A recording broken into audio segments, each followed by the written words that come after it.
This is Paranormal Borders Lab Podcast, brought to you by the Mexicali Biennial, with your host, Ed Gomez.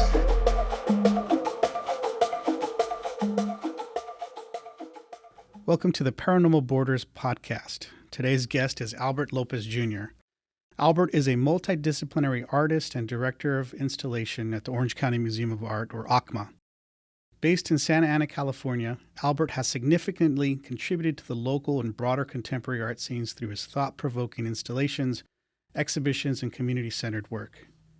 Drawing inspiration from his upbringing in Santa Ana, Albert's work often explores themes of cultural identity, place, personal history, and blending the ordinary with the extraordinary to create immersive, interactive experiences.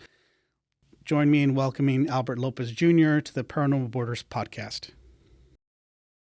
So thank you again, Albert, for joining us today and the Paranormal Borders Podcast. How are you doing tonight? Thank you, Ed. That was great. Wow. It's a lot to have to unpack there. But, yeah, I can imagine. But we're super excited to have you here, and you have a really unique background because not only are you a father, you're an artist, but you also have this long ongoing career as someone who's worked in the institution in the museums, right? Yeah. I've been with the Orange County Museum of Art close to 25 years, and of those 25 years, 2 decades as the director of installation. Basically, I've put on, I think, 6 biennials, 1 international or triennial focused on international artists. I've worked with major solo shows for artists like Richard Jackson, people like Jack Goldstein, et cetera, like, Mary, not Mary Weatherford, but Mary Hellman. We've done shows like that. So we run the gamut as far as institutions and types of works that I've worked with. And so a lot of that is kind of like what's fun for me, because a lot of that carries over to my own practice. It's very interdisciplinary and also very diverse in selection of, how you use material and how you utilize space. So it sometimes carries into my ideas, my own practice. But I guess it's the exciting part of being creative, thinking about artists and their intentions and thinking about our space and ultimately presenting the best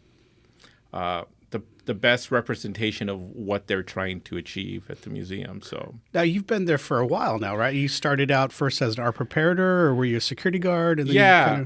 So when I was in undergrad, one of my professors, Hagob Najarian, he at the time was at Cal State Long Beach, and I was a late bloomer. I transferred in to Cal State Long Beach, and at the time I didn't have a job, and as first generation of migrant parents, we all get the, hey, you don't have a job, what are you doing? You're now 24 years old and you don't have a job, what's happening? And at the time, I was thinking about, what can I do? How can I make money? How can I sustain just getting through undergrad? And Hagob had mentioned, like, hey, if you're interested, I know a few people over at the Orange County Museum of Art who are always looking for help. And I said, yeah, why not? And I started as a preparator there, and I worked for close to about 6 years as a preparator and a security guard. So when we weren't installing, we were also, doing guarding work, just to make some money, just to sustain until the next show. And then from there, after that I left because it wasn't really a full-time opportunity, and I went to work for Discovery Science Center, and we opened up that space in Santa Ana, and I believe that was in 1999, 98, around there. And I worked for them for 4 years. After that, the institution Discovery Science Center decided that they really kind of wanted to move on and work with volunteers, and unfortunately we were all laid off. But it's kind of growing pains for them and understanding what they could do. And so at that time, my wife was pregnant with our second child, and I had no job, and I think that was like the perfect timing to say, hey, it's time to go to graduate school. So for that first year while I was figuring out what I was going to do, what graduate school I wanted to go to. I had 10 different jobs that year. I was just working all the time, and then really focusing on preparing my materials, my portfolio to the right school. And so after doing that, that following year, I got accepted at UCI, and that was like kind of really exciting for me. And that was really my key school where I wanted to go. I really wanted to work with Daniel Joseph Martinez and other people there, but he was really the primary reason why I wanted to be there. I felt that school, and on top of his experience and his knowledge, that was going to be the school that really kind of challenged my own practice and ideas. So you did your undergraduate work at Cal State Long Beach, then your graduate work at UCI, right? UCI, yeah. So, and I think at UCI, I think that's where we met in 2003 when we did that exchange show. The exchange show, yeah. You were at Otis at the time. But that was like a great opportunity for us, to really kind of exchange with other institutions. And it was fun to make stuff and then put it in the context of Los Angeles versus your own school when you were. So that was exciting, and I think that's, where I met a lot of my colleagues and friends and artists, like Ruben, Mario, Juan, my friend, my mate, Chris Christensen, which is a great friend of mine. So we did really great there. We thrived. We had a really nice community, and it really challenged everybody on whatever level they were coming into that program. So your undergraduate, I think we talked a little bit about this beforehand, Laura. You spent some time at community college trying to figure out your career path. You get into Cal State Long Beach, which has a pretty rigorous art program, right? And you, I think it was a bachelor's in painting that you were got, and then you went into UCI, which is also a very difficult program to get into. There's an application process, and there's just a select few of artists that get selected, but which in itself shows a lot of success and motivation and drive. But do you remember as a kid the moment when you decided that, hey, I want to do art? As a kid, I was, to be honest with you, I never really thought about, being an artist or I came from a background, first generation parents, my dad was a construction worker. My dad basically dabbled. He learned, he always talks about, I learned through breaking things. And I think that's a great way to sum up like postmodernism, right? And deconstructing things. But for me about that is the idea that when you break things, you got to learn to put them back or figure out how you make them better, right? And so that was, for me, like very exciting because my dad always had me like, hey, today you're going to learn to just pick up trash. And today you're going to learn how to move bricks. And today you're going to learn how to mask off walls. And today you're going to learn how to cut, and today you're going to learn how to move ladders. So my upbringing was very physically I was always engaged. My dad always made sure that we were engaged physically, and we're always thinking of creative ways to become use our resources, right? And so a lot of that was I learned a lot of that when I was very young.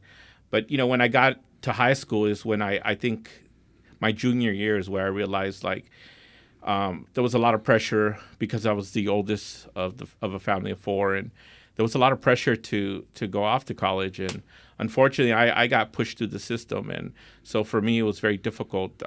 Language was again very difficult for me to learn. My parents spoke no English, so that history of not having the resources to come home and have somebody to support you, it wasn't kind of by choice, but I did the best that I could. And I think when I got to my junior year, I realized that if I apply myself, that this is obtainable and this is something I could do.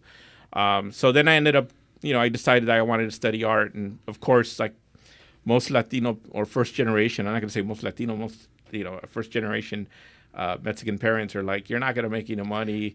Artists for the rich. You're not rich. What was that moment where what was that trigger that turned that light on in you and said, okay, it's going to be art?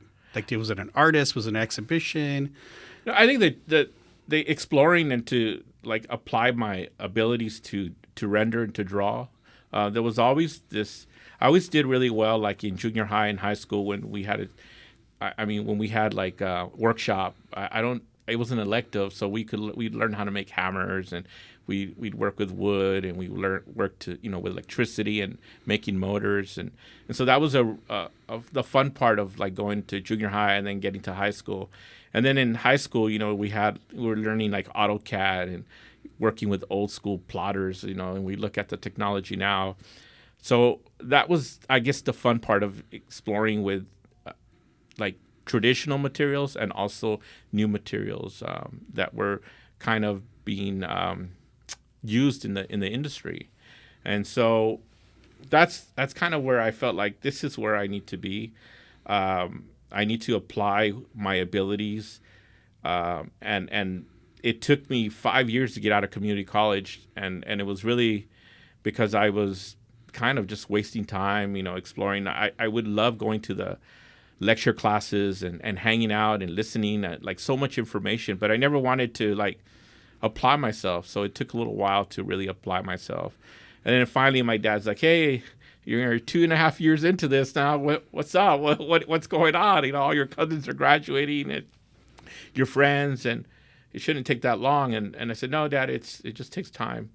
And then it took about 5 years to finally, I had to declare what I wanted to do, and I had a great counselor who basically said, if this is what you want to do, you have all the requirements, and Cal State Long Beach is a great program, and if that's where you want to go, we should apply there, and I applied there and I got in, and but when I was there, I was like always in the studio, always working, always challenging myself, always going the extra mile, working on massive drawings, massive paintings, always in the attention. I always wanted to be like in front of the professors. I wanted them to be really critical and very difficult, like have very I wanted them to be very critical, and I guess that's what I got in undergrad, is that I was able to get that out of these professors. I wanted a lot out of them. Most people would go into schools and they kind of just want to fly through there. But for me, it was like I needed to challenge myself and challenge them. And I really enjoy the critique classes and learning the skill. And that program is like they take you from basically from the bottom up, and you learn the skill, and then you get to the skill, and then you're eventually like, okay, I know how to do this really well, but now what do I do with it? And so that was kind of my point after I had my undergrad show, because I got a BFA, so you had to have an exhibition where, okay, now what? And everybody advised to not really go into graduate school right away, and I thought that was a great idea, and I spent about 3.5 years out of undergrad, I'm sorry. And I realized, okay, it's time to go now. So UCI was the place that I really kind of found myself. Did you have other choices, or was it always going to be UCI? UCLA was in the mix. UCI, UCLA, Claremont. There was a potential to go out of state, but at the time I was already established. I was married with 2 kids, and it was very difficult to kind of think about like uprooting my family to do this. And UCI was primarily the place that offered the best opportunity and the best, professors I thought at the time were there and teaching there. I visited the other schools, and I tried to talk to as many people as I could, but unfortunately, it's very difficult. UCLA, I was able just to look at their studios, but never got to meet with any administration or professors, just because they just don't function that way. And Claremont was great, and I visited there, and it just didn't make any sense for me. And then UCI was just basically very giving, very open. They let me sit in some of the critiques. They let me hang out, meet the artists, the current student artists that were there, and that was really exciting. So it felt like that was the place for me. How did your parents take it? Like, were they supportive? Because I know for your thesis show in your BFA program, you did large-scale portraits of all your family members, right? Yeah, so the thesis show was large-scale. The show was called Rompecabezas. It was a large puzzle painting where there's a portrait of me as a young child, and then there's a portrait of me as an adult, and then there's Javier Solis, El Payaso. This is a large, like 12-foot by like 10-foot high puzzle painting. And then I had portraits of my uncle Chuy Jesus, who's just my godfather. And then there was a portrait of my dad. And then there was a portrait of myself. And then there was each portrait, large portrait, had a sculpture accompanied to it. So my uncle Chuy, he's mean, had a trash can, of life-size tin can, trash can. And then there was one with me where I had my hair all froed out when I had long hair. And then it was a giant belt basically indicating X marks the spot. This is who we have today. And then there was a giant 70s chair that you could sit in, 7 feet tall by 4 feet wide by 4 feet in length. And that piece was called No Boning. And it was a portrait of my dad who was topless from a location where he was very proud, and he had bought this property up in the desert, and he was always walking around with no shirt on, a baseball cap backwards, and he didn't care it was 100 degrees outside, but he was out, working and being proud of that leisure, that time that he had, that space and time that he had. How did your family take it being represented like that? Because I only ask this because I have a lot of students that tell me like, hey, I want to do art, I want to major in art, but my parents say no. And so they get pushed into like more commercial applications of art or graphic design, or they study maybe more design and a little bit less art, or like how did that work out for your family and you? I think like my mom was just like crying and in tears, and she's always been supportive. Like she always encouraged us to be supportive. I mean, she's always been supportive of me, but my dad was very like, if this is what you want to do, that's fine. And he still didn't know what the hell I was doing. I was, hey, can I borrow your truck? Can I load my stuff in? It's like, yeah, take my truck. But I mean, I think for him, when he saw the portrait of himself, and I think he was really like proud. Like he was like, wow, this kid, it's, he's got some chops. He learned something, right? He proved me wrong, right? And that was challenging. But it was also like, for me, it was like, if you're giving me an opportunity, Father, that you talked about, right? Like when I look at my parents and they're always like, you need to go to school, you need to, be somebody, we came from nothing, and we were here because we want opportunity, and we want you to have the opportunity. And I just always reminded my dad, like, if you're giving me the opportunity, then you need to let it be my own. You let it to be. I want it to be my choice, not your choice. And I think once I had developed that in my head, that this was my choice, this was my opportunity to choose to do this, it was really kind of like I didn't stop. I just kept on going.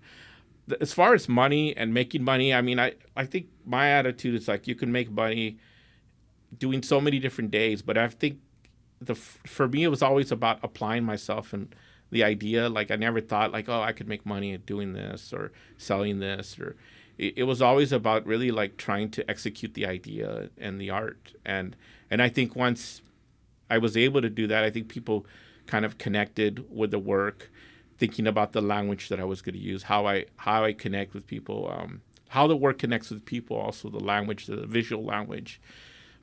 Otherwise, if I didn't understand my audience, I really couldn't connect with them. Like a lot of people were like, oh, I'm not first generation, I'm not Hispanic, well, this is not necessarily for you, but it's really in terms of trying to develop a language, a visual language for people who look like me, who are like me, and who are in programs that are having that same question, trying to be also influential, right?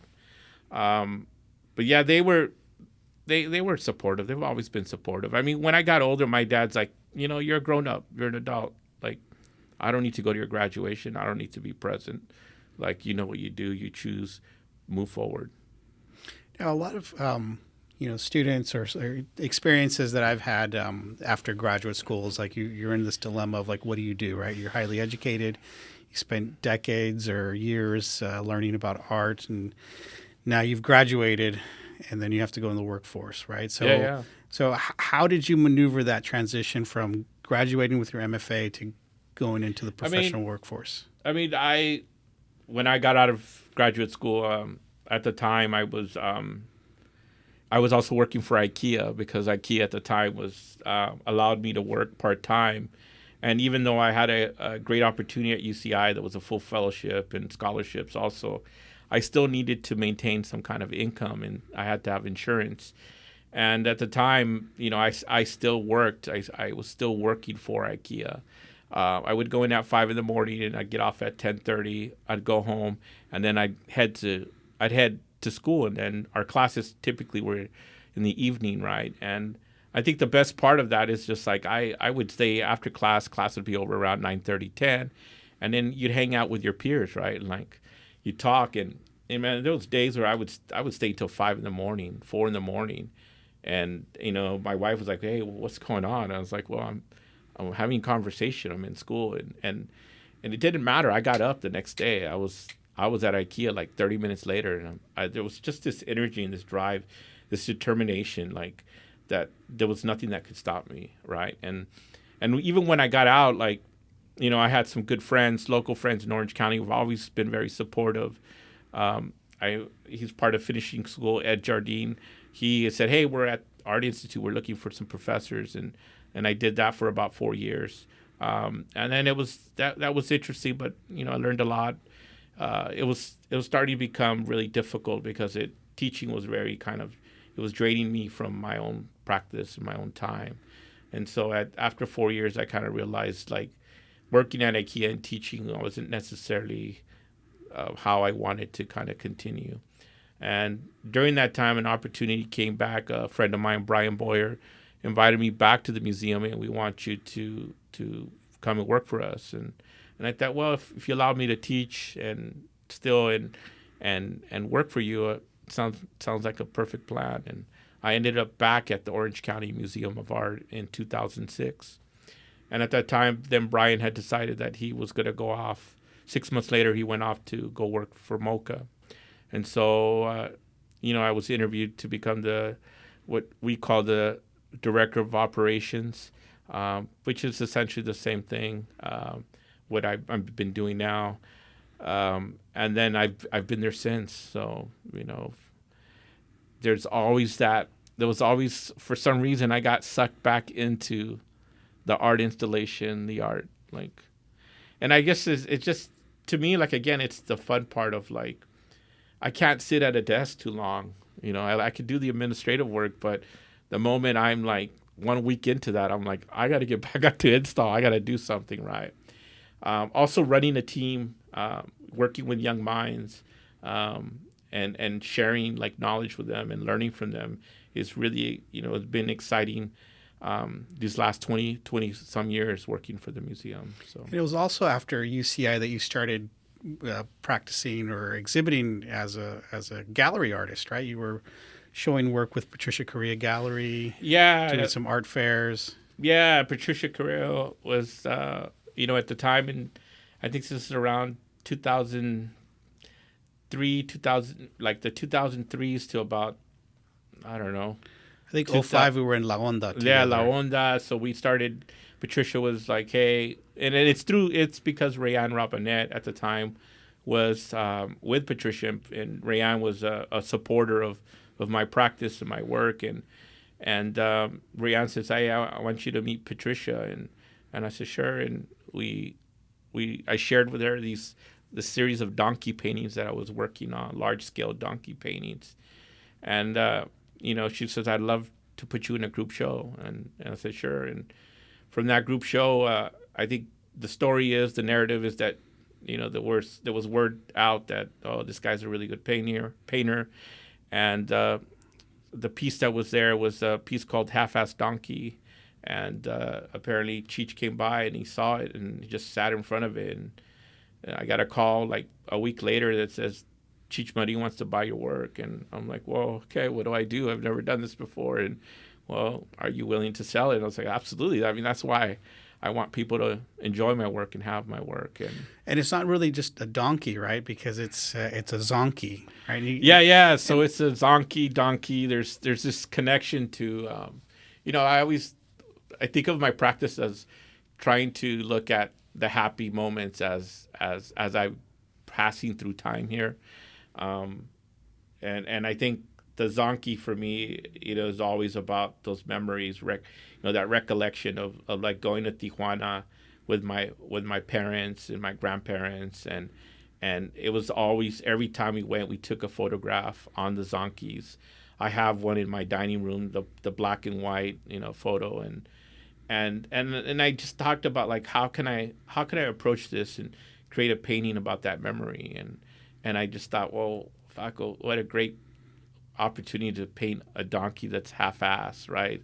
This animal that's being kind of in between and like in process of being converted from a donkey to something that is a different perception of his reality, right? And you also talked about the history of that, right? Because there's a significance to people from Tijuana painting stripes on a donkey, right? Yeah, from what I understand is that there was the story is that there was a donkey at the San Diego Zoo, and that some vet they were going to put the donkey down, and apparently, or actually, was it a donkey or a zebra? One of the two, right? A zebra. Yeah, they were going to put it down, and that the vet took the animal in, and then it eventually passed away. But in the honor of the zebra, they wanted to do these zonkies, right? And to me, it was just wild because it's like, people were so smart. They're so clever. Like, you don't want to take a picture with a donkey, but you want to take a picture with a zebra, right? Because it became more exotic, right? This idea that, we can get more money out of Americans or Mexicanos or Porchos or Chicanos out of them if it's a zebra rather than a donkey, right? And I just thought that was interesting. I know that's not why they did it, but that to me was really fascinating. Is the appeal the fact that we all know that it's a painted donkey, or it's a donkey pretending to be something else, or what was that appeal for you, or was it just childhood memories? I think always. For me, the appeal was the childhood memory, the driving down, the crossing the border, the eating the tacos, going to the Especial, hanging out the Revolucion. Shopping. I mean, there's stories of my parents lost me when I was in Tijuana. I was 3 years old, and there was always these stories about like crossing the border and like kind of buying groceries and like hanging out there and buying goods and bringing them back across the border. But I was always just thinking about the memory, and it wasn't until I was older that I realized it wasn't an actual zebra. It was a zonky, right? So the painting has all this kind of the numbers of all the passports of the years when I crossed. So on your passport you have the dates, and so on the background of the painting there's all the dates when I was crossing, and the different names that were put on the hats when you would photograph yourself in front of these zonkies. So you would wear these costumes, and one would say like, Tio Chuy or Josecito or Pepe or whatever. And so all that was kind of put into these paintings.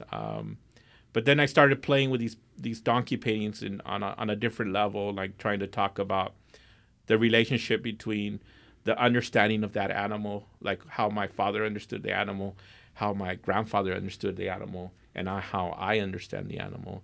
And so there's all this kind of history of how language, how I understood language that describes the animal, and how my father understood language and how he understood the animal, and then my grandfather, how he understood the animal. Like, my grandfather didn't even care about language. He was more interested in about, this is a tool, this is a resource, and I need to understand how to use this tool and resource. Versus my dad's tool was like, he was kind of a hybrid in between this is a tool, but I have to use it wiser. I have to be smarter, right? And for me, it was very foreign because I didn't grow up being around the animal. I grew up with the idea of the concept of the animal, right? So I created these other paintings that play with language and with objects that are in relationship with the donkey. So there's like burrosel and chuntaro and la migra, and another one, baboso. and then Genuine Donkey Brand, which is part of the whole series of the donkeys that I created. It's interesting because growing up visiting Tijuana in the 80s and the 90s was very different compared to when we did our 2009-10 Mexicali Biennial, right? It was the first biennial we did in Tijuana, and it was at the Casa del Túnel, which was a former narco drug smuggling tunnel, turned into an art center by Luis Duarte and Al Nodal. Yeah. And when we first visited Casa del Túnel was in December of 2008. And at that time, I have some statistics right here. There was 700 homicides that were recorded in Tijuana at that time, just for 2008. And these are just the ones that were actually recorded. You can imagine there were many more happening. In 2009, there were 900 homicides recorded. And then by 2010, there was over 1,000. There was like 1,100 homicides happening in Tijuana. And in the midst of all this, we did a biennial. Yeah. Yeah. That was wild because I remember my wife's like, "Are you sure it's safe to go down there? Like, I don't know if this is a good idea." And I was just like, "Look, people are saying that's safe. It's okay, And there were 40 decapitations. And and I'm just like, and I visited that. I mean, I remember when I did we went the first time to drop off the work, and I visited the space. And I was just like, I want to go see La Revolucion, right? Like, that was the place where people went and did their shopping and their eating and their partying and it was a ghost town. It was like literally like there was nobody there. I went looking for that restaurant called La Special, which that was the place that my dad took us all the time, and it was tacos a vapor, and it was like casos, what they called tacos de canasta in a way, right? But it was like an upscale, Spanish Mexican kind of influence. And you would go down the stairs. I remember really clearly. We'd go down the stairs where there was like just another. It wasn't an underground market. It was just a lower level because of that area was just. It wasn't flat. It was kind of on a hill, But it was a ghost town, and I was just, even myself, I was like, man, I don't know if I should go to this place and what happens at night, and I was always, because that comes off like Insight. I remember all those events happening in Insight. People were going down to Tijuana and having these really exciting time, and then like after 2008, where it starts changing, the economy starts changing, the violence starts getting, uglier and uglier, right? And then for me it was just like, maybe, let's do this, but let's do it in a kind of, got to be a little bit smarter about where I'm putting myself. Of course, anything can happen anywhere, but. Yeah, Tijuana was a very special case, right? Because the violence had just spilled over, and when we visited Casa del Túnel in 2008, I think it was December of 2008, situations got the whole system kind of started to deteriorate. They disbanded the police force, and it was so bad that UABC sent a driver to pick us up to have us tour the different exhibition sites, including their space there in Tijuana. And then even during our install, when we started installing, I was detained at the border, crossing. I had to go get some DVD players for Skip Arnold's video. So I stopped off at a Target in San Diego, parked, and I started walking across the border. And as soon as I hit the border, I was detained, and I think they did a retinal scan of my eyes. And I guess I look suspicious walking around with DVD players and watercolors and stuff, getting ready for install. And then as soon as I walked in past the McDonald's, I made a right-hand turn. These military trucks pulled up, and soldiers with ski masks and assault rifles started jumping out of the trucks, and they were walking right towards me as I was walking towards them. And again, I'm holding DVD players, and I had somebody's watercolor, and I had some postcards. And sure enough, I was picked up and put off to the side and detained at gunpoint and asked what I was doing. I guess I looked suspicious with all these DVD players, and they pulled everything out. They were asking me where I was going, and I remember showing them a postcard. I'm like, we're doing this art show. It says, this is the postcard. And this place. Like, oh, yeah, that place, huh? The guy's like, I don't know what that is, right? But, of course, he had a ski mask on, and I could only see his eyes, because if their identities had been discovered, then they would have been targets for the of course. for the cartels. And so I remember thinking to myself, I really hope I don't look suspicious or I don't match the description of whoever they're looking for, because $20 ain't going to get me out of this one, right? Yeah, They're full-on military guys with machine guns. So we go to Casa del Túnel, and an hour later, after installing the work, these guys come in. They just open the door. 6 military guys with assault rifles start coming in Casa del Túnel as we're installing. Yeah, I remember And that. apparently they were looking for someone who had just robbed. I think there was like 3 robberies within a 45-minute period. And since the police force had been disbanded, they sent out the military to go investigate. And so I'm over here hanging artwork, and there are these guys walking around with machine guns, and it was a very tense situation, right? Yeah. And to talk about the violence, I think our art preparator, can't remember his name right now, but after the first night or the second night of install, he was walking home, and he was robbed, and he came back the next day with a black eye and no money, just walking down the street. So I think the violence was something very real. Yeah, I mean, that was also the everybody was like, oh, well, why do you want to do this show at the border? No one's going to go. Like, this is dangerous. And there was an element of danger. But it was like monumental in a way, right? It's like, this is the Casa del Túnel, right? Where it was, the first tunnel was discovered. Like, yeah, it was discovered in 2004, and in 2008 it was turned into an art center. Yeah. And I just thought, what a great place to think about that you're creating artwork to have a conversation about, a border, not necessarily politics, but border kind of existence, right? Like how we exist within that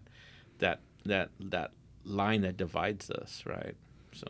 And you also had a piece for that show. You want to tell us a little bit about the work that you showed at Casa del Túnel? Yeah, the piece is called The Death of Apollo Creed. It was 2 video installations that were suspended from the ceiling of the Rocky IV movie.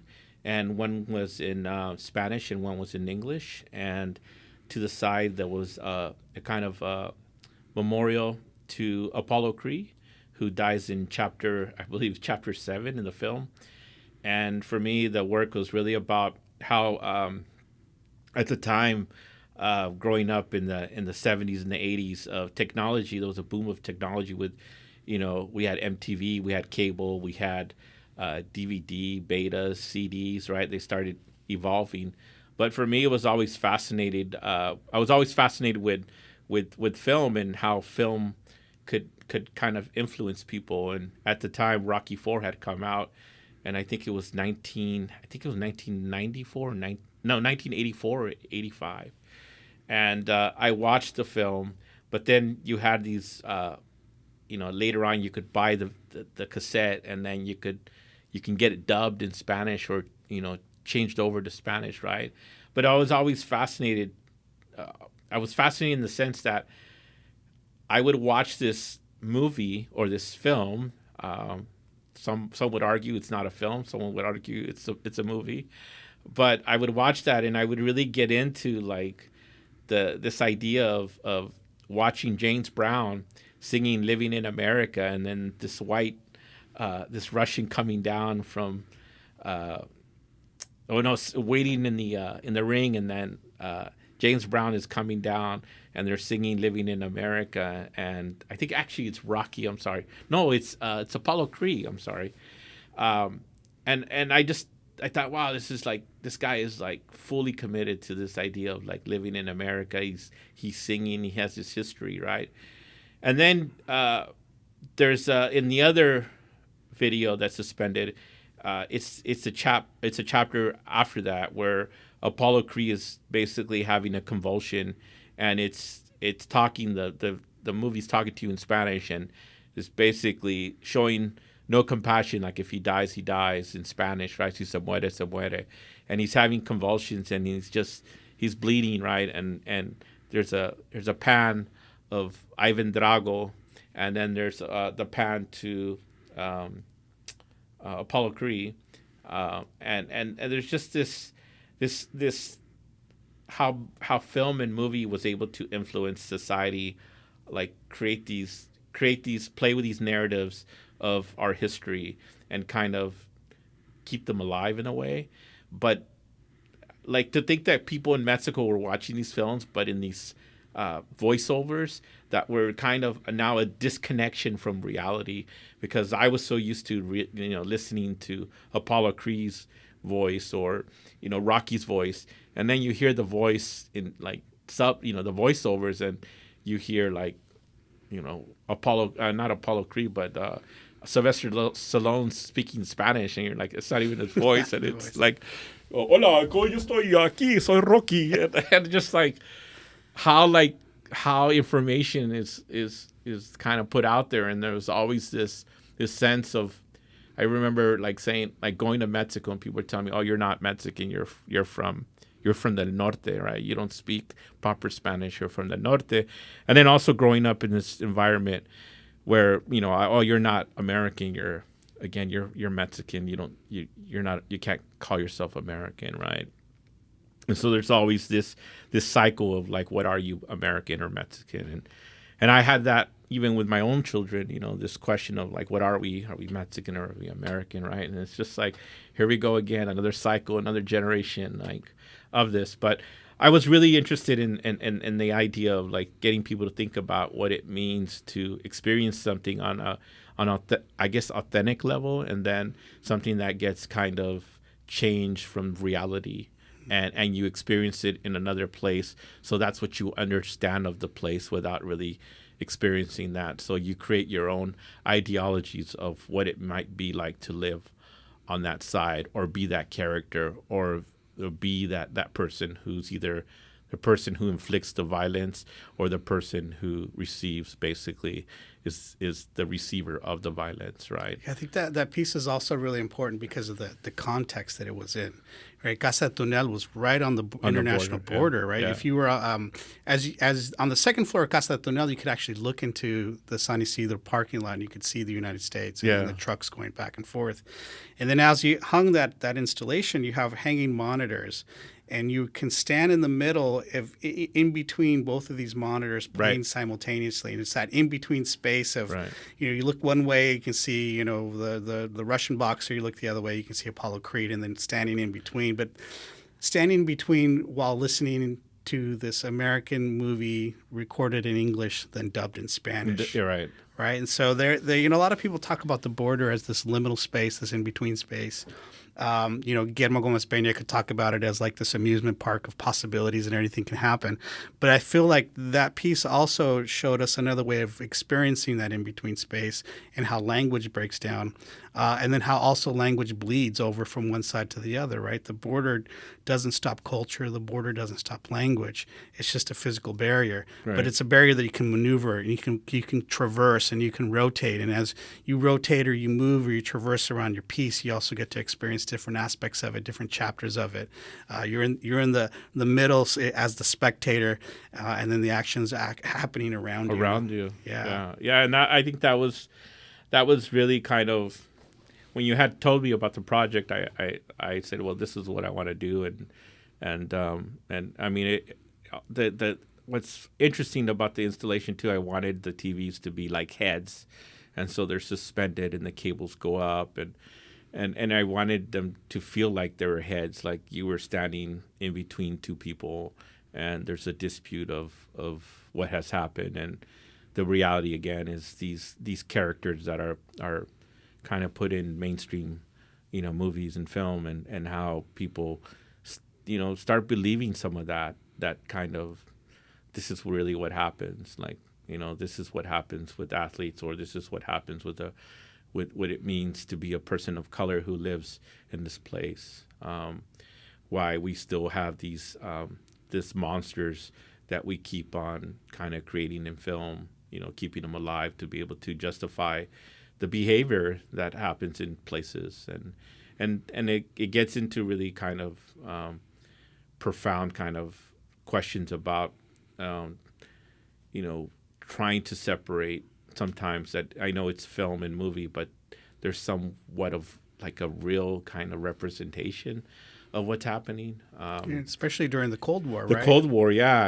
And I mean, people were fucking going crazy, Ronald Reagan and the armed Contra and what was happening, where like you're a little kid watching this, you're like, we're gonna fucking die. Like they're gonna bomb us. Well, What's going on? Fast forward to now, right? And now then it's you're, like and World you're War III. going, and that was the other thing is like you go back now, you fast forward, 3-4 generations, and you're like, oh, what the fuck has happened? Nothing's happened. Rebooting the 80s all over all again. over again, right? And so that was, I guess, the cool part about that, and it, the work has been shown, I think 4 times, and it's always kind of the same politics, same issue, and it's just interesting that within like 15 years it's been shown 4 times, and within those 15 years it's all still relevant to what's happening now. And you also show the fall of the empire, right? Because you don't show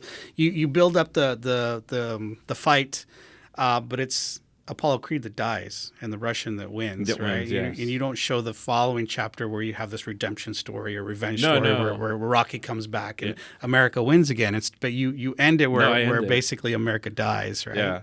Yeah. Like why that? I think it's it was an interesting selection. I could have said, okay, like Rocky now, but I think the imagery was so powerful for me to first of all, the imagery and the way the language was used when it was kind of filmed over, and it was just this sense of like, if he dies, like I don't give a fuck. Like, and it was very important because it was coming off not necessarily George Floyd, but also Rodney King, the things that we had seen through our history. And I think for me, it was like really kind of reacting like how I felt myself and the stuff that was going on in our streets was kind of like you can go 10 years down the road and this is going to repeat itself. You're going to go 10 more years down the road, it's going to repeat itself. And so I felt really like important to kind of just stop it and kind of leave you with that, the idea of what is it we value in America.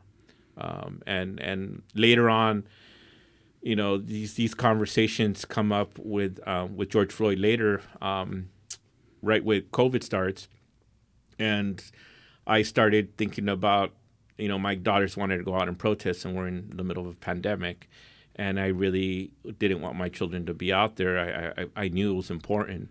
But also it's like thinking about how you can talk about these things in a new way, and thinking about how you can make a difference in the sense that you're not necessarily on the streets, but you can make a gesture that can impact people in a different way. And so we, at the time, which is a little bit why the work was made, and it's also why it gets validated again in was it 220, 219, I think we were at with George Floyd, 220, right? Yeah, during the pandemic. Pandemic.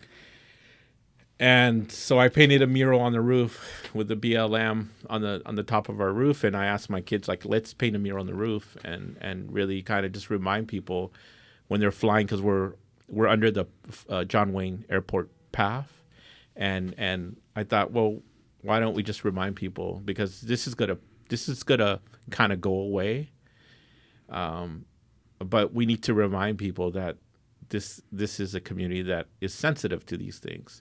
And I think that was going back to why I ended it with the dying of Apollo Creed, was that I was being sensitive to how I felt. I was not just kind of, I felt like I was being represented as Apollo Creed, but how I felt with what was going on with the violence, not being able to kind of go back to your place of origins because of what you were origin, or what you were, where you had such great memories. And so I really wanted people to kind of just be left at that moment of the closure of somebody's physically beaten or beaten to death, basically. You mentioned earlier about this navigating identity. Do you consider yourself a Chicano artist, right? And this is something that I often ask artists, and it's sometimes based in generations. If you ask some of the younger artists today, they may not identify that way, or they they see Cheech as a Chicanosaurus, and they see Chicanismo as this art movement that dealt with issues that they don't basically are dealing with, right? We don't have to deal with the Vietnam War. We don't have to deal with the Chicano moratorium, the brownouts, the walkouts. But we are dealing with different stuff that maybe is repeated over and over again, but maybe filtered through different ways. And so with Southern California having this rich history of Chicano art, and you identifying yourself as Mexican American or Latino, like, do you also identify as Chicano? You know, that's, I went to school in the era where identifying as a Chicano artist was like execution, basically. Why? You're pigeonholing yourself into something that has kind of no validity, no importance, and so there was this thing of like, oh, you can't make work about that because the art world doesn't function that way, and I for many years I was like, fuck, who am I making this artwork for? What am I making artwork about? And then I got older and I got some more experience, and then I realized it's not important to identify with anything. I think for me, it's identifying as an artist, and I think what's really interesting in grad school, there was always this sense of like, oh, this art is about political. This is about cultural identity. This is about this, and the work is really about. My work has always been about trying to celebrate who I am, like how I see things, and celebrate like in the enjoyment of those things. And I think our new artists, our new era has gotten that permission. I think because of the work we've done. I always think of like what a professor said to me. It's like, we did that work for you. You don't have to carry that cross anymore. And I always think about that, like that is true. Like really respecting people for the work that they've done to allow you the opportunity to be able to have those conversations and not have to necessarily worry about that, right? And for me, it's it was kind of like it was a tricky thing, but really I always tried to identify as just as an artist, and then you have to explain that, to depending on who you're talking to, right? And then most people don't ask, and some people do ask, but I always try to be honest about like, is it important for you to identify as Chicano artist? Is it important? I think that's because your work is in a Chicano art collection. Yeah, but the work was never intended to be in a Chicano collection. That is out of my control. The work was intended to be made to talk about what I saw, and it's an aesthetic that I created through my own history. And at the time, it existed as in that space, but it never, because Chicano, like, there was that history of Chicano art, right? Like for me, it starts with Asco, and then we go on, right? And we come forward. But prior to that, there's really no history for me to kind of connect with, and I don't connect with Asco and everybody else until I'm in grad school, which is like in 2002, right? But I found like music, like what was happening with music, like Norte Collective, that was very influential to me in the sense of like what they were doing with music and their artistry.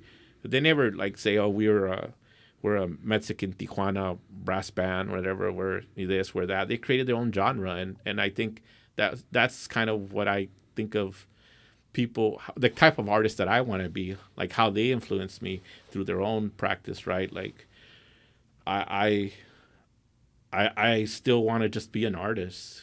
I don't want to play that part of having an identity tied to who I am, because I could easily be French, my dad is Ojos Tapatíos. My history is also French. I can also be Spaniard, right? Like where does it stop? Like our identity is doesn't stop in one generation or two generations or three generations.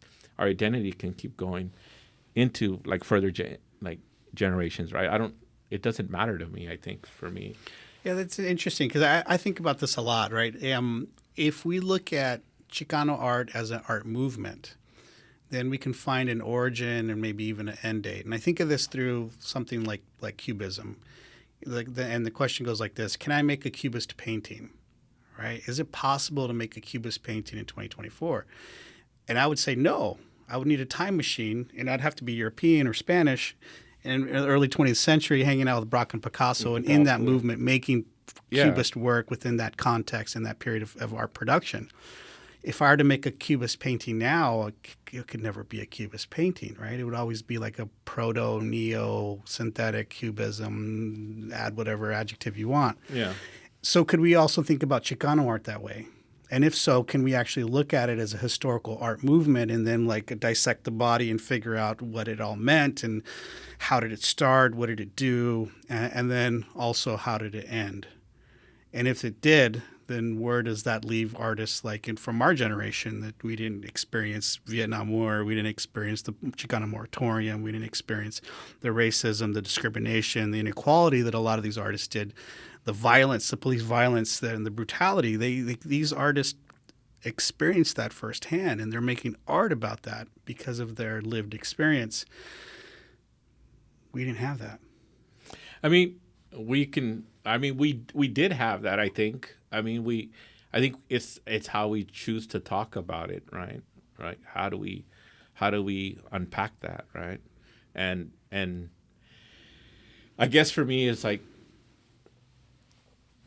I think of all that time period, and I guess for me, I'm trying to connect it with my art history and thinking about like Art Povera is one of those movements that for me was very influential, but I don't learn about Art Povera until much later. You maybe learned it through Rasquachismo. Or Rasquachismo, right? Yeah, or Rasquachismo, right? This conversation that's being thrown around like Rasquachismo, right? Like I could get down with that maybe, because a lot of my work is also about talking about that aesthetic of being resourceful, and Rasquachismo is a sense of being resourceful, right? Like I could get down with this idea of I'm doing with what I have, and I'm going to make it as beautiful as possible or as ugly as possible. But the idea of that is the time that I exist in. I didn't exist. Maybe my parents existed during that time and my grandparents, but I didn't exist in that time, and it's really hard for me to kind of think about the recollection of that time without experiencing that, right? I did experience a lot of different things here. Mm-hmm. But, it's really I'm making a conscious choice of how am I going to be influential in the time that I'm here? And how do I choose to speak about these things? I guess that's the hard part I find is if you're not down, if you're not protesting, if you're not on the Instagram, constantly, filtering this information or pushing this information out, then you're not down, that you don't care about those things. And it's not that I don't care, is I choose to engage with it in a different way. I choose to unpack it in a different way.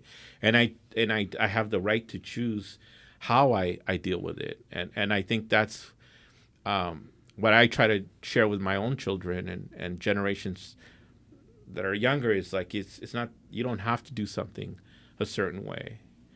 If that was done in the past, that may have worked, but you have to think about how you can approach it in a different way.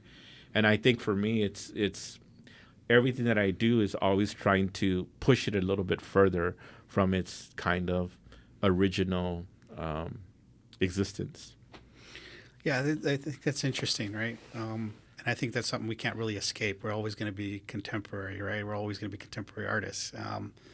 And when I look at the Chicano art movement, I also have to take in consideration what it is to be Chicanx and what it is to be Chicanx with the X in the front and the X in the back. Right. Now we're getting into this complexity that and then if Chicano doesn't apply to a Chicana artist, then we have to, take that into consideration. Right.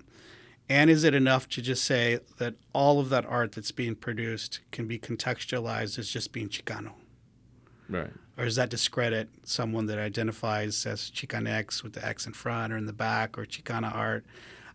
Or do we get into this game of classification and naming and pigeonholing and trying to define, and in a way, like we can define that all into like nice little pockets and partition it out as to make it easy to understand. But then where's the art in all of that? And is it possible that Chicano art continues? Or do we just end it? I mean, some people would argue that we end it, that it doesn't represent the group or the artists that you want to be. I mean, I think everybody as artists, you want to control how you're represented or what you're put into. I Would guess. You be post-Chicano? I mean, I would say post-Chicano. I think Chicano, not Chicano Visions, but the post-Chicano show attempts to have that conversation. And then all the Chicano artists came out and said, "Hey, man, we're still here." Yeah. and then all of a sudden you're like, "Oh, you don't even speak Spanish," but that's the whole point. Like, it's this. I mean, I think it was a good attempt. I think for me, it's really taking the survey of what that looks like throughout this region, and I think it's difficult to also be a curator and to look at artists who are in different regions in Southern California. And I guess for the post-Chicano show, it's just like I felt like it was very the usual suspects and the people from that area, and really didn't take a survey of what was happening throughout the Southern California. And I think Lori Furstenberg starts doing that with the 2008 Biennial, when she starts including people from like San Diego, from Tijuana, from San Francisco, from Los Angeles, really looking at what that means for everybody rather than just a region, an area like Los Angeles. And I understand the influences and the importance of Los Angeles, but really kind of what it also means for other people who exist in these cities outside of that, right? Because those cities are developing. I mean, we have a very active and community where I live in Santana, and you know, a lot of these young aspiring students, artists, were like, I've never seen this, I never knew about this, I wasn't told, and right, and I think that's where it's the part of like making sure academia, making sure that our curators, that our writers are talking about us and including us. I think it's hard to exist as an artist who does everything, and I think it's hard to function that way, like to really look at, get other people to help you develop that history, that kind of to talk about that history. I think it's their responsibility, not my responsibility, but I do want to also make sure that I'm kind of lumped in a certain way, right? I mean, the post-Chicano show was really interesting. But it's also like this whole like region thing, right? Like, as soon as you say you're from Orange County, and it's like, why does it matter? I'm an artist. Do you like the work? Like, that to me is what's more interesting. Like, were you not Chicano enough to be part of those shows? I think some people would say that, like, I get this, like, you're too of a conceptual artist who does this like kind of minimalist approach, and I that's why I love minimalism, because minimalism gets right to it. It gets right to it. It doesn't play. It doesn't showboat. It gets right to it. And that, to me, is like when you think of minimalism, when you think of my ideas, my concepts, I want to get right to it. I don't want to create more like ambiguity. I want to create clarity. And I think that's the hard part, where a Chicano artist is very kind of, historically has been very kind of representational, traditional modes, you know, violence, destruction, urban kind of environments. And I'm like wanting to do like taco performances and build objects that talk about minimalism and light and space. Light and space. Where I'm doing like the dollar dance I never had, and right in the middle of COVID, and talking about the importance of community and their presence, and getting people to come to have this intimate moment with me. And rather than me taking value from them, I want to return the value to them. And so they take the dollar off my tuxedo, right? Playing with those traditions of the dollar dance, right? Playing with language, playing with sound. And so it's hard to we look at artists who are doing that. How are they doing it? And unless you have that history, it's really hard to find that because it's not in the books. It's not in the stuff that is being taught in the schools, right? And I think it's important as an artist that you do explore higher education, that you put yourself in that environment, because I think you learn a lot of new things that you wouldn't get just learning on the street, Part of this podcast is also examining borders that are other than normal, right? The next round of exhibitions is going to be based on paranormal borders. Yeah. So we're always asking artists and creatives, what is paranormal for you? What is normal and what is paranormal? And have you ever had a paranormal experience? That's a great question. I was thinking about that question, and I think it's like I think I had something like that happen to me when I was like 14 years old. Uh-oh. And I, when I tell this story, I think people are like, "Oh, this guy is shitting me, man. There's no way this fucking happened to this guy," right? So I grew up in a very kind of what we call affluent Orange County, and that's only, I think, a tribute to my dad's ojos tapatíos, right? Privileged skin and ojos tapatíos growing up in Orange County. I think. Can you explain what that means? Well, I think my dad's success was, a lot of it was because he looked white, and he had blue eyes, and he had like the light, the rubio, right? And so a lot of, just like the character on the characters, like, that guy's safe enough to do the work on our house, but I could trust him. He looks like knows what's happening. And so a lot of the jobs that my dad got was, I attribute to his ability to look the part, the interview, right? And so he was able to have a lot of success, and I think he decided to buy an RV, and I remember the RV was like, well, every year we were like, what are we doing for family vacation, right? And my dad's like, oh, we're gonna get your grandparents, we're gonna go to SeaWorld, we're gonna go to Tijuana, then we're gonna go to Estero Beach, and then we're gonna go down to the Bufadora. So, and I said, oh, that sounds cool, Dad, let's go. I'm the oldest of four. And so the story is that we would load up every year in this Southwind 29-foot RV, and this is in the 80s. So imagine in the 80s, like, who can buy a 29-foot RV, and live in Orange County at the time, and it's a little different. But we drive down there, and our first stop is SeaWorld, and my grandma's with us, my tia Engracia's with us, my grandfather Estaquio's with us, and all the kids, and my mom and dad, right?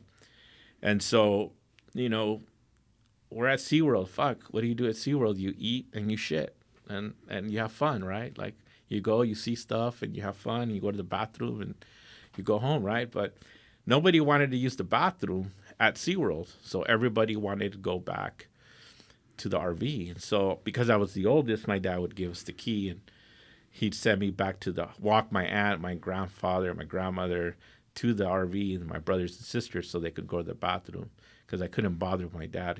He's just trying to disconnect. And so we got done with SeaWorld, and we left, and we stopped in Playas de Tijuana, and we're at the Especial, we're eating. And my dad's like, hey, we're going to go to the bullfight. And I'm like, oh, fuck, that's great. We're going to go to a bullfight. Like, I've never experienced a bullfight, right? But we're at the bullfight, and my aunt and everybody, of course, again, asked the same question. Can I go to the restroom? Can I go to the restroom? Yes, I'll take you to the RV. So we go to the RV. The bullfights are over. My dad's like, fuck, let's drive to Ensenada tonight. So we're like, all right, load everybody into the RV, and we're driving. And when you go to Ensenada, there's the casetas all the time, right? And that was like the big thing, 8 pesos. Like, everybody would get a kick out of, like, the attendant's always asking for the 8 pesos, right? And my dad got tired, and he's just like, you know what? Let's pull over the side of the road. It's late.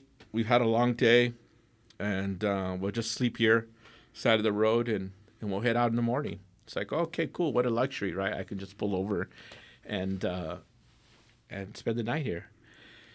So my dad decides he's going to take a shower. My mom lights up the little stove, and she's making coffee, and everybody's getting ready to play canasta, and everybody's sitting around, and my little brothers and sisters are jumping into the bunk beds, getting all excited, getting cozy. And my dad goes, hey, me voy a bañar in Spanish. I'm going to take a shower. He's like, okay, está bien, Dad. And I hear this screaming coming out of the back of the RV. Beto, Beto. And that's what they used to call me, Beto. And I go, ¿Qué pasó, papá? And he's like, la cagada. And I was like, what? The shit? Like, what are you talking about?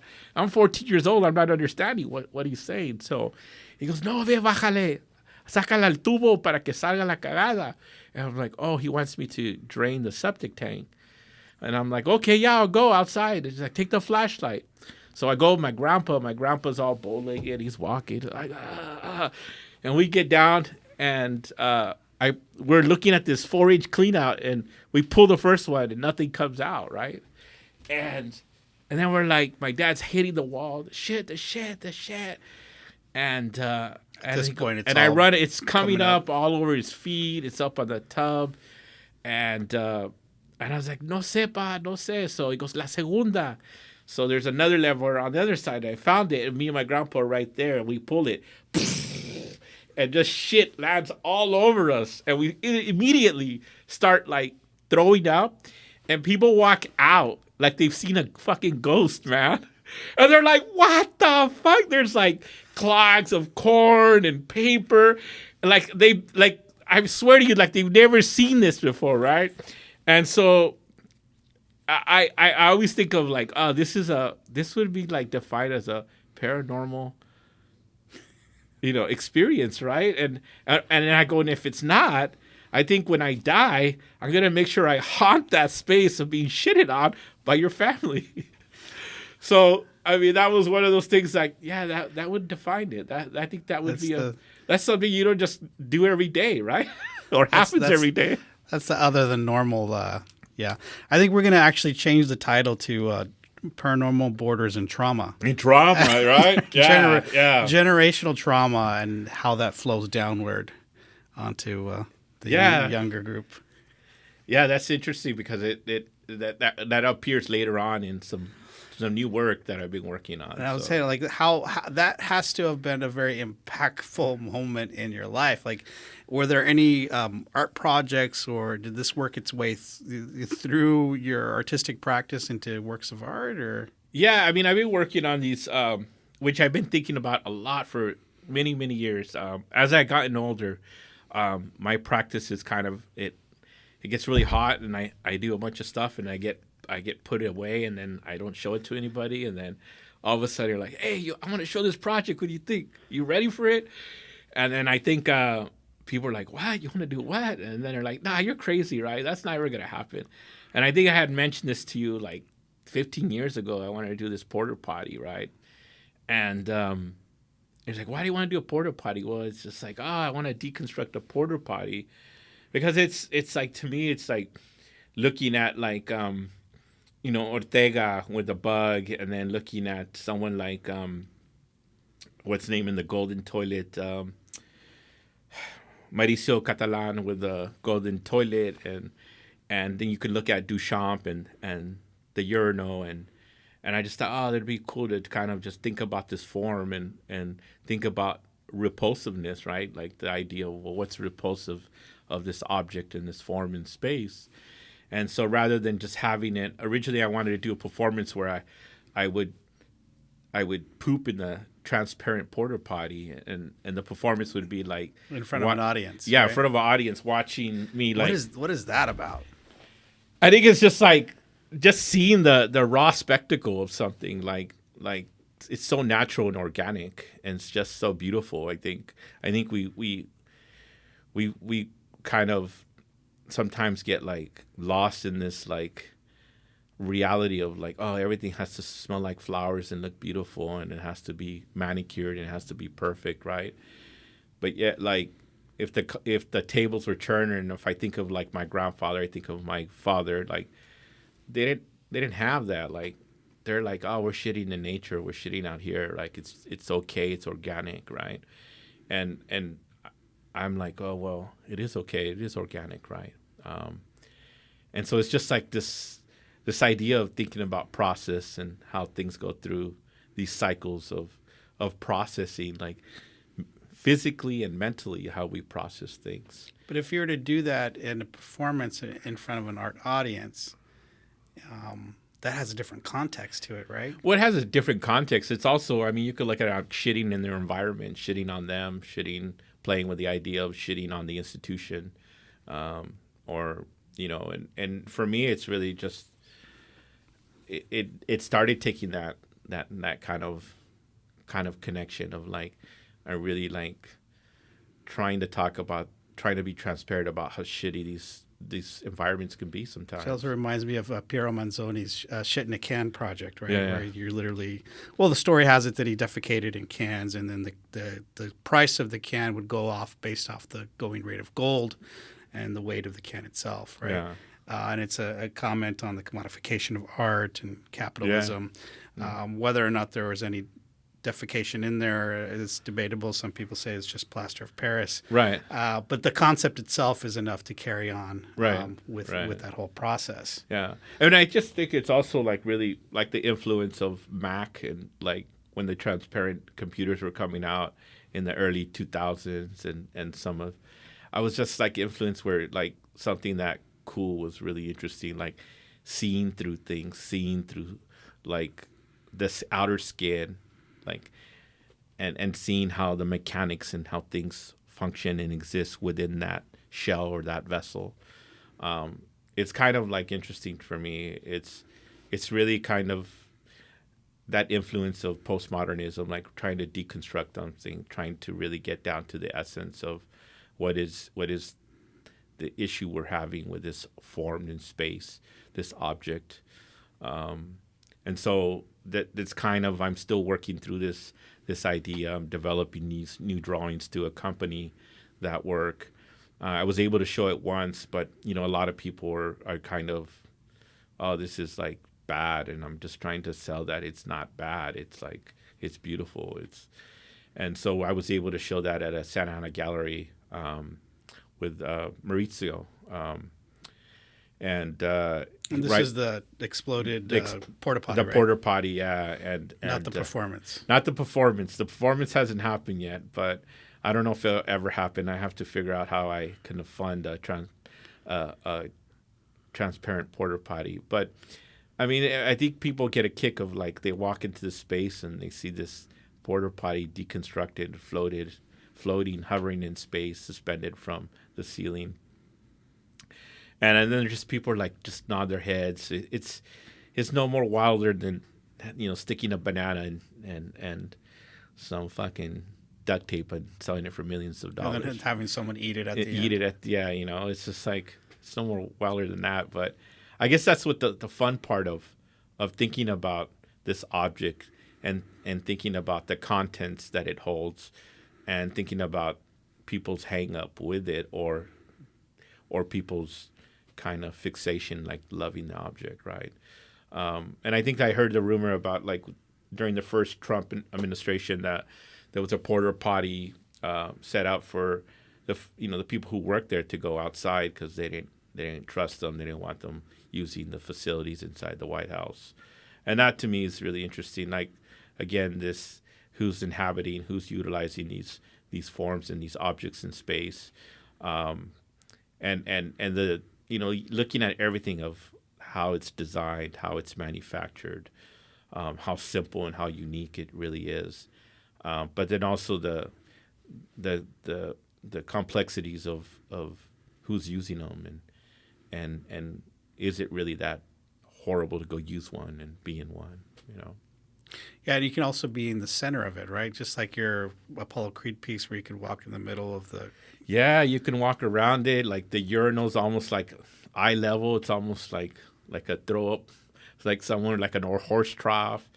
The pipe suspended, it's just like it would be. It's basically just like opened up. It's a really cool piece, but it's I haven't really exhausted that yet, and I want to see what where it can go and accompany it with some drawings or something. Yeah, and I think attached to that is this idea of labor and workforce, and you're kind of expanding it so that we can interrogate or investigate that, which also leads us to start thinking about who uses that and why they use that. Yeah. I mean, it's crazy because I was shortly after that I took a little vacation and I started seeing like at job sites like double porta potties with chain link fence around them and chained, right? What is that about? And that's really kind of about like our issues with homelessness and transient people, and downtown San Diego is having it's been having an issue with that, and I mean I think all of Southern California is having an issue with that. But this idea that we even have to now close porta potties, we have to lock up porta potties. We have to protect them from people who may use them, right? And it just kind of it changes. It's really difficult to kind of think about how you unpack that. And I was just walking and I saw this porta potty that was enclosed in a chain link fence with a giant chain chained to a tree, and that to me was just like, wow, this is like way too far here. Like, it's emblematic of all the problems and issues, and it's so layered and it's so profound. And I just think it was like hilarious in the sense that I'm walking and I'm dealing with this in my own practice, and then I'm looking at the reality of it, and it's just like it's so far removed from what it's supposed to serve and the purpose of it. And that to me is just the bizarreness of it too, right? Well, awesome. So I thank you for sharing your insights, your art practice, your trauma, your projects. Where could people find you? I have a website. Well, my website is albertlopezjr.com, and I also have a Instagram called Tacos a la Microonda. What advice would you give a young kid that wants to do art? I would say you have to be determined to work very hard, and that hard work is not necessarily defined as physical work, but really it has to be a balance between the physical and the mental, like the knowledge and how you apply the two. I think a lot of people think of hard work is like physically using your body, but hard work can be, I think, very different. And it's not necessarily about using your body, but using your mind. So if you can, whatever you apply yourself to, just try to balance the two between the physical and the mental, the stuff we don't see. Oh, the stuff we don't see. Awesome. Thanks again, Albert Lopez Jr. Thank you very much.